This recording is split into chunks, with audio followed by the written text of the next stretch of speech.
महाराज जी, अभी परसों अभी आपके बताए अनुसार हमारे माता पिता ने हमारा चक्रवर्ती विवाह कराया। तो महाराज श्री, मैं ये जानती विवाह के बाद हमारा जीवन कैसा होना चाहिए और इसका जैन दर्शन में सम्यक दृष्टि कोई भी क्रिया करता है अपने देवशास्त्र गुरु की साक्षी मान के करता है। देवशास्त्र गुरु की साक्षी मानने से एक फायदा होता है कि अपने जीवन अनिष्ट आता है तो उसका परिहार हो जाता है, विपरीत वातावरण मिलता है तो अनुकूलता मिलती है। और अपने इष्ट देव को साक्षी मान करके जो कार्य किया जाता है वो कितना भी प्रतिकूल परिस्थितियों में क्यों ना हो, लेकिन अंत में वो विजय को प्राप्त होता है।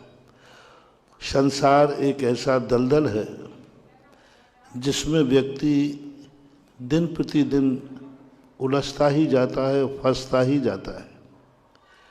एक के बाद एक उसके जीवन में उलझने आती हैं। भगवान की साक्षी पूर्वक कार्य कर निकल कर एक दिन अपने आप के जीवन को धर्ममय बना लेता है। चक्रवर्ती विवाह ये कोई छोटा मोटा विवाह नहीं है, एक बहुत आदर्श विवाह कहलाता है। जो बड़े बड़े राजा महाराजा चक्रवर्ती इसी विधि से विवाह करते थे। जिनेंद्र भगवान की साक्षी में पूज्यवर जिनसेन स्वामी ने महापुराण में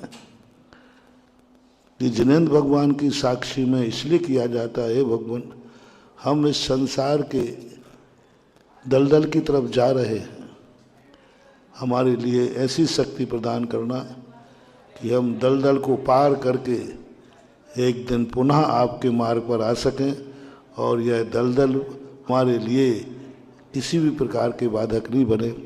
और उसके बाद चक्रवर्ती विवाह करने के बाद सदा जब भी दोनों प्राणियों में किसी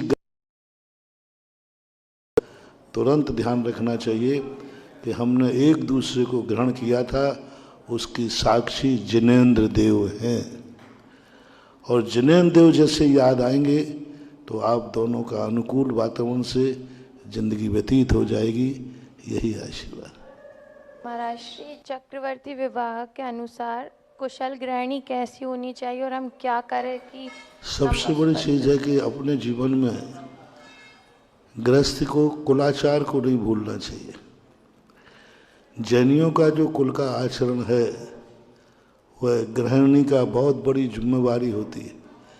जिस घर में जावे उस घर में एक ही परिणाम रहना चाहिए कि ऐसी कौन सी गलत कुरीति इस घर में है उसको अलग करना, उसको दूर करना और सारे परिवार को धर्ममय बनाने का विचार करना, स्वयं धर्म के अनुकूल चलना और परिवार को भी धर्म के अनुकूल चलाना, यही सद्गृहिणी का कर्तव्य होना चाहिए।